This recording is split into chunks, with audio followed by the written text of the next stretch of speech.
Imagine loving someone so deeply that after they die, you spend the rest of your life destroying everyone around you.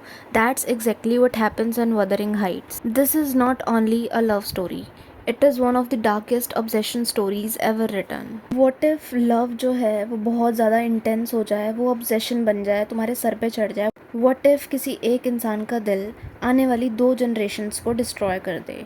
If you are someone who loves dark romance, psychological drama, and complex characters, then Wuthering Heights is a novel you shouldn't miss.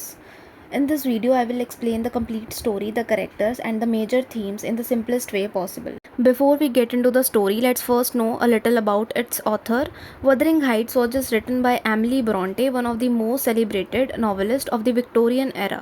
Interestingly, this was her only novel, yet it became one of the greatest classics in English literature. Okay so novel start होती है mister Lockwood नाम के एक आदमी से जो rent पे रहता है और उसने जो हाउस है वो रेंट किया है एक हीथक्लिफ नाम के आदमी से। एक रात को जो लॉकवुड है वो ट्रैप हो जाता है वदरिंग हाइट्स में, जो कि घर का नाम है, और वहाँ पे रहते हुए वो जब एक ओल्ड रूम में सो जाता है तो उसे सपना आता है कि विंडो पे कोई स्पिरिट है जो स्क्रैच कर रही है और उसे अंदर आने के लिए बोल रही है। नेक्स्ट डे इस बात से लॉकवुड बहुत ज़्यादा शॉक होता है और वो वहाँ की हाउस कीपर नेली डीन से पूछता है कि ये लोग कौन हैं जो मुझे सपनों में दिखते हैं, और यहीं से हमारी जो रियल स्टोरी है वो स्टार्ट होती है। ओके सो हमारे पास सबसे पहले करेक्टर हैं मिस्टर अर्नशॉ। मिस्टर अर्नशॉ जो है वो ओनर थे वदरिंग हाइट्स के और वो लिवरपूल नाम की जगह पे जाते हैं। वहाँ पे उन्हें एक होमलेस ऑर्फन बच्चा दिखता है जो स्ट्रीट्स पे रह रहा था, और उसके बारे में जो अर्नशॉ है उन्हें बहुत ज़्यादा बुरा फील होता है और वो उस बच्चे को अपने घर ले आते हैं और उसका नाम रखते हैं हीथक्लिफ। अर्नशॉ के पहले से ही 2 बच्चे थे, एक लड़का हाइंडली अर्नशॉ जो कि बहुत ज़्यादा जेलस हुआ उस बच्चे को देख के, और दूसरी जो थी वो लड़की थी कैथरीन अर्नशॉ, और वो जो है वो फ्रेंडली थी हीथक्लिफ की तरफ। As children Catherine and Heathcliff spend almost every day together. जो अर्नशॉ था वो हीथक्लिफ को अपने बच्चे की तरह प्यार देने लगा, लेकिन जो उसका रियल बेटा था हाइंडली अर्नशॉ वो बहुत ज़्यादा जेलस होता था, और वहीं पे उसकी बेटी कैथरीन वो बिल्कुल अपोजिट थी। वो बहुत ज़्यादा फ्रेंडली नेचर की थी और उससे बहुत ज़्यादा प्यार से बात करती थी।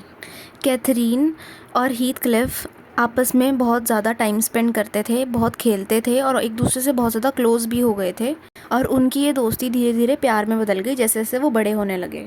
ओके सो अब हाइंडली अर्नशॉ का करेक्टर आता है। ये एक्सट्रीमली जेलस है, क्रूअल है, वायलेंट है, सेल्फ डिस्ट्रक्टिव भी है।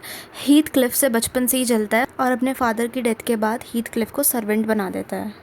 अल्कोहल और गैम्बलिंग की वजह से अपनी पूरी लाइफ ख़राब कर देता है, और ये रिप्रेजेंट करता है जेलसी को और अब्यूज़ ऑफ पावर को। ओके जैसे ही अर्नशॉ की डेथ होती है तो हाइंडली जो है अब ओनर बन जाता है और यहाँ से वो रिवेंज स्टार्ट करता है हीथक्लिफ से लेना। He forces Heathcliff to stop studying and treat him like a servant instead of a family member. Despite this humiliation Catherine और जो हीथक्लिफ हैं वो अभी भी डीपली अटैच रहते हैं एक दूसरे से और एक दूसरे को बहुत ज़्यादा प्यार करते हैं। ओके अब एक दिन कैथरीन और हीथक्लिफ जो है सीक्रेटली विजिट करते हैं अपने नेबरिंग स्टेट को। वहाँ पे थ्रश क्रॉस गेंज नाम का एक घर होता है और वहाँ पे बहुत वेल्दी लिंटन फैमिली रहती है। While spying through the windows Catherine को एक डॉग काट लेता है और जो लिंटन है वो उसे अपने घर में लेके जाता है और वहाँ पे कुछ दिन कैथरीन स्टे करती है। When she returns to Wuthering Heights वो बिल्कुल चेंज हो चुकी थी। उसके बात करने का तरीका, कपड़े पहनने का तरीका बहुत एलिगेंट हो चुका था। वो एक रिफाइंड लेडी की तरह बिहेव कर रही थी। ड्यूरिंग दिस टाइम वो जो थी क्लोज हो चुकी थी एडगर लिंटन से, जो कि लिंटन फैमिली का एक रिच, जेंटल और एजुकेटेड यंग मैन था। अब यहाँ पर एडगर जो है वो प्रपोज़ करता है मैरिज के लिए कैथरीन को, और कैथरीन जो है नेली को बताती है जाके सारी बातें। नेली वही जो हाउस कीपर है, और वो बोलती है I love Heathcliff but marrying him would make me poor. She beliefs जो एडगर है वो उसे कंफर्टेबल लाइफ दे सकता है, रिस्पेक्टेबल लाइफ दे सकता है, बट अनफॉर्चुनेटली हीथक्लिफ इस बात को सुन लेता है, लेकिन वो कन्वर्सेशन की सिर्फ पहली बात को सुनता है जहाँ पे कैथरीन ये बोल रही थी कि कैसे उसकी जो लाइफ है वो ख़राब हो जाएगी हीथक्लिफ से शादी करके, और वहीं पे जो एडगर है वो उसकी लाइफ को कितना ज़्यादा बेटर बना सकता है। बट उसके बाद ये भी बोलती है कि आई एम हीथक्लिफ, यानी कि वो ये चीज़ सिग्निफाई कर रही थी कि कैसे हीथक्लिफ और कैथरीन दोनों एक हैं स्पिरिचुअली। और हीथक्लिफ इस बात को सुनता नहीं है और वो वहाँ से चला जाता है हर्ट ब्रोकन, और हीथक्लिफ जो है वहाँ से डिसअपियर हो जाता है हमेशा के लिए। अब जो कैथरीन थी वो एडगर से शादी कर लेती है और 3 साल बाद जो हीथक्लिफ है वो वापस आता है सडनली, और किसी को भी नहीं पता था कि वो अचानक कहाँ से वापस आया, उसने इतना फॉर्च्यून कैसे कमा लिया। वो बिल्कुल बदल चुका था, बहुत अमीर हो चुका था, वेल्दी, वेल ड्रेस्ड और कॉन्फिडेंट हो चुका था। और इस बार वो प्यार लेने वापस नहीं आया था, वो अपना रिवेंज लेने वापस आया था। अच्छा, हीथक्लिफ ना मेन करेक्टर है, mysterious, passionate, intelligent, revengeful, emotionally intense है और पोसेसिव है अपनी चीज़ों को लेके। अब हीथक्लिफ सबसे पहले हाइंडली को टारगेट करता है, और हाइंडली जो था अब बहुत ज़्यादा एल्कोहलिक हो गया था, कर्जे में डूब गया था, और हीथक्लिफ उसको बार बार पैसे देता है जब तक हाइंडली सब कुछ हार नहीं जाता जुए में। इवेंचुअली हीथक्लिफ जो है अब वो अगला ओनर बन जाता है वदरिंग हाइट्स का, क्योंकि वो इतने पैसे उधार दे चुका था और अब हाइंडली उसे वापस से नहीं कर सकता था क्योंकि उसके पास पैसे ही नहीं थे, तो उसे बदले में अपना घर देना पड़ता है और हीथक्लिफ ऐसे वहाँ का ओनर बन जाता है। The house that once belong to the Earnshaw family now belongs to Heathcliff. Okay, so अब नेक्स्ट कैरेक्टर हमारे पास आता है इसाबेला लिंटन का, जो एडगर की छोटी बहन थी, ब्यूटीफुल, प्राउड। वो हीथक्लिफ के साथ प्यार में पड़ जाती है और हीथक्लिफ जो है उससे शादी भी कर लेता है, इसलिए नहीं क्योंकि वो उससे प्यार करता था, बल्कि एडगर से बदला लेने के लिए और ज़्यादा पावर गेन करने के लिए। आफ्टर मैरिज जो हीथक्लिफ था वो इसाबेला को बहुत ज़्यादा गलत तरीके से ट्रीट करता था, और बाद में वो एक बेटे को जन्म देती है जिसका नाम था लिंटन हीथक्लिफ। जो कैथरीन है वो इस नावल में wild, free spirited, proud, emotional, conflicted दिखाई गई है, और वो हीथक्लिफ से प्यार तो करती थी लेकिन सोशल स्टेटस के लिए वो एडगर से शादी कर लेती है। ऑन दी अदर हैंड जो एडगर लिंटन है वो gentle, polite, wealthy, civilised, caring है और बिल्कुल अपोजिट है हीथक्लिफ से, जो कि कैथरीन से बहुत ज़्यादा प्यार करता है, लेकिन कैथरीन कभी भी उसे इतना डीपली लव नहीं कर पाती जितना वो हीथक्लिफ को देती थी। कैथरीन इमोशनली फंस जाती है एडगर और हीथक्लिफ के बीच में, और जो उसका स्ट्रेस है वो उसकी हेल्थ को डिस्ट्रॉय कर रहा होता है। She gives birth to a daughter name Cathy Linton. बाद में वो चाइल्ड बर्थ के दौरान जो है मर जाती है। हीथक्लिफ जो है वो बहुत ज़्यादा परेशान हो जाता है उसकी डेथ के बाद। Instead of accepting her death, वो बेग करता है कि उसकी स्पिरिट जो है वो हमेशा आके उसे हॉन्ट करे, उसे डराए, because he can not imagine life without her. And this is the most famous Gothic moments in the novel. वो उसकी स्पिरिट को बार बार बुलाता है उसके पास और इमेजिन करता है जैसे कैथरीन उसके पास है। ओके, सो अब नेक्स्ट जनरेशन पे आते हैं, सेकेंड जनरेशन, यानी कि काफ़ी साल निकल जाते हैं और इन सब के बच्चे हो जाते हैं। कैथी लिंटन जो है कैथरीन और एडगर की डॉटर है। हैर्टन अर्नशॉ हाइंडली का बेटा है। लिंटन हीथक्लिफ और इसाबेला का बेटा है। हीथक्लिफ जो है इन जनरेशन से भी रिवेंज लेने की सोचता है, और उसे बहुत ज़्यादा गुस्सा आता है हैरिटन पे, क्योंकि वो हाइंडली का गुस्सा उस पर उतारता है उसके बेटे पे, और वो उसे अनएजुकेटेड रखता है, उसे पढ़ने की परमिशन नहीं देता, treating him almost the same way जैसे कभी हाइंडली ने उसको ट्रीट किया था।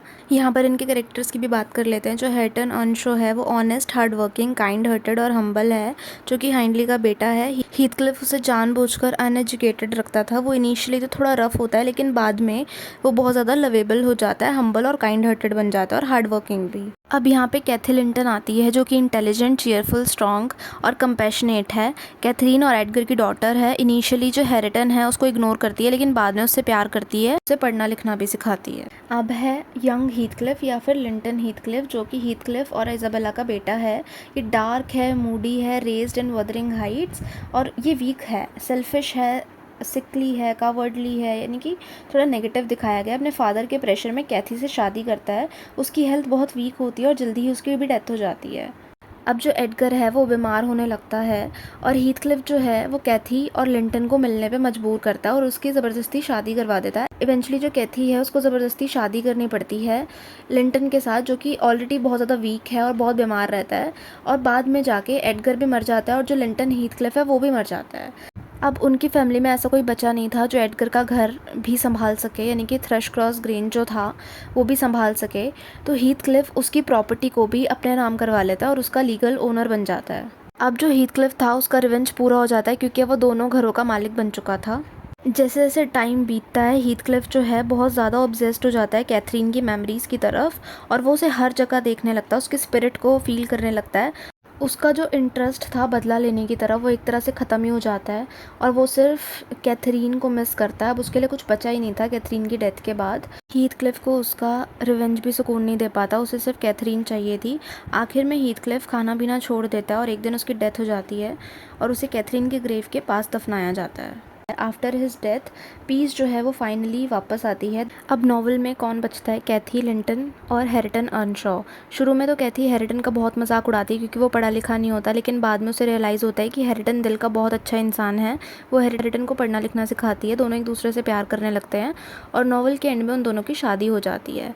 अब इस एंडिंग का मीनिंग क्या है कि कैसे पहली जनरेशन यानी कि हीथक्लिफ, कैथरीन, हाइंडली, एडगर, ये सब अपनी ईगो, रिवेंज और सोशल स्टेटस की वजह से सब कुछ बर्बाद कर देते हैं, लेकिन जो दूसरी जनरेशन आती है जैसे कि कैथी और हैरिटन, वो फॉरगिवनेस को चूज़ करते हैं, एजुकेशन को चूज़ करते हैं, काइंडनेस को चूज़ करते हैं, प्यार को चूज़ करते हैं। इस नावल में नेली डीन का भी बहुत पावरफुल करेक्टर दिखाया गया है। ये बहुत प्रैक्टिकल है, लॉयल है, वाइज है, ऑब्जर्वेंट है और नावल की मेन नरेटर है। पूरे फैमिली ड्रामा की आई विटनेस है। कभी कभी उसके डिसीजन जो है स्टोरी को इन्फ्लुएंस भी करते हैं। ये जो पूरी स्टोरी है, पूरी नावल है, ये इनकी थ्रू नरेट हो रही है एंड ये रिप्रेजेंट करती हैं कॉमन सेंस को और मोरल ऑब्जर्वर को। ओके, सो हम इन शॉर्ट पूरा फैमिली ट्री देख लेते हैं कि कैसे अर्नशॉ ने हीथक्लिफ को अडॉप्ट किया और उनके पहले से कैसे 2 बच्चे थे, कैथरीन और हाइंडली, और कैसे वो किसी और से शादी कर लेती है, कैथरीन एडगर से, और एडगर उसे बहुत ज़्यादा प्यार करता है और हीथक्लिफ जो है बाद में आके बदला लेता है। हीथक्लिफ जो है पूरी जनरेशन का यानी कि जितने भी उसके कॉन्टेक्ट में थे सबको वो डिस्ट्रॉय कर देता है, सबकी लाइफ ख़राब हो जाती है।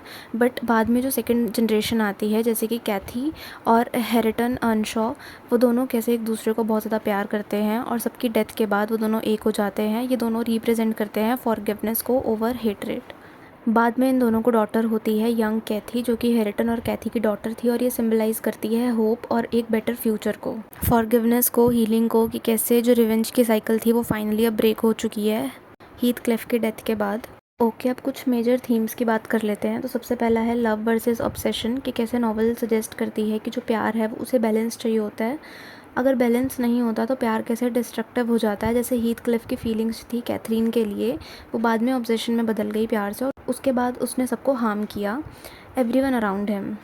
Second one is revenge. Heathcliff जो था उसने अपने सालों लगा दिए रिवेंज लेने के चक्कर में, लेकिन लास्ट में वो खुद भी डिस्ट्रॉय हो गया, उसकी ईगो ख़त्म हो गई और वो लास्ट में विक्टिम बन गया क्योंकि उसे रिवेंज लेने के बाद वो सुकून नहीं मिला जो वो सोच रहा था।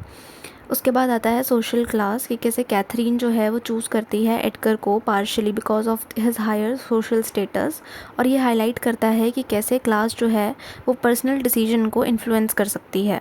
फिर आता है नेवर वर्सेस सिविलाइजेशन, कि कैसे वदरिंग हाइट जो है सिंबलाइज करता है वाइल्डनेस को, पैशन को और इमोशंस को। थ्रश क्रॉस जो है वो सिंबलाइज करता है ऑर्डर को, कंफर्ट को और सिविलाइज्ड सोसाइटी को। उसके बाद आता है जनरेशनल कॉन्फ्लिक्ट, कि जो गलती हाइंडली ने करी थी हीथक्लिफ के साथ, उसके साथ डिस्क्रिमिनेशन करता था, बहुत गलत तरीके से ट्रीट करता था, वही सेम चीज़ हीथक्लिफ ने आगे कंटिन्यू रखी।